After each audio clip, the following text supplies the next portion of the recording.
It's not a Christmas song, but I want to play it because it is about Jesus, and I want to give you the story behind the song because it's pretty interesting. I find that a lot of the songs I sing mean so much more when I hear the stories behind how they were written and the people that actually wrote the songs. And this goes back in the late 1800s. There was a big stock market crash all across the United States. It wasn't as big as 1929, so people pretty much forgot about it.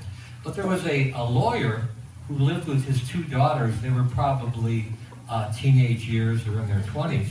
And he was a very successful lawyer. He had a lot of money in the stock market. And when the crash came, he lost everything. He lost his home, and his business went down to nothing.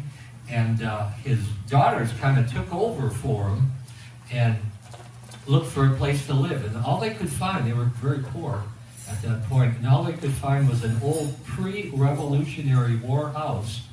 And it was across the river from West Point Military Academy. Well, so they moved in there, and they were thinking, how are we going to make a living here for the family? And at that time, there was a lot of children's books that were being printed, and people were doing very well. I mean, that was a big market, children's books, and they really loved children, so they started to write children's books. And they actually became very successful. And then in their spare time, they held Bible studies for the cadets who were over at the military academy. And they did this like for 30 or 40 years. You know, so these young guys came for 4 years, and then new young guys came, and pretty soon there was like hundreds of people cadets that they had touched over the years. Well, one of their children's books became very, very popular. I'm not sure what the name of it is. But there's a scene in the children's book where a Sunday school teacher is sitting on a chair beside the bed where one of his young students is dying. And the story, as the story goes, he's singing a song to this young fella, this young boy that's dying. And the name of the song in the book now, in the book, you don't have any melody. You know, you can say this is a song, and you basically write a poem. And people imagine the melody in their heads. So he sang this song in the book, the fictitious character, Jesus loves me, this I know, for the Bible tells me so. And because that was such a big selling book for children's books, one of the most successful hymn writers of the time read the book, and he thought it was fantastic. He said that poem in that book needed to have a melody. There was no way around it. It was just too good. So he came up with the melody for Yes, Jesus Loves Me, or the Bible tells me so, which has been, it's been around for almost 150 years.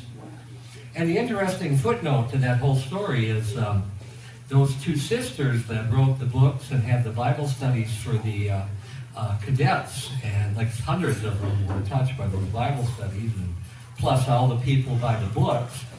When they both passed away, they were the only civilians to ever be buried in the West Point Military Academy. And if you go there to this day, they restored the house. And they turned it into a tourist place. And it's all around the song, Jesus Loves Me, This I Know. See. Jesus loves me, this I know, for the Bible tells me so. Little ones to him belong.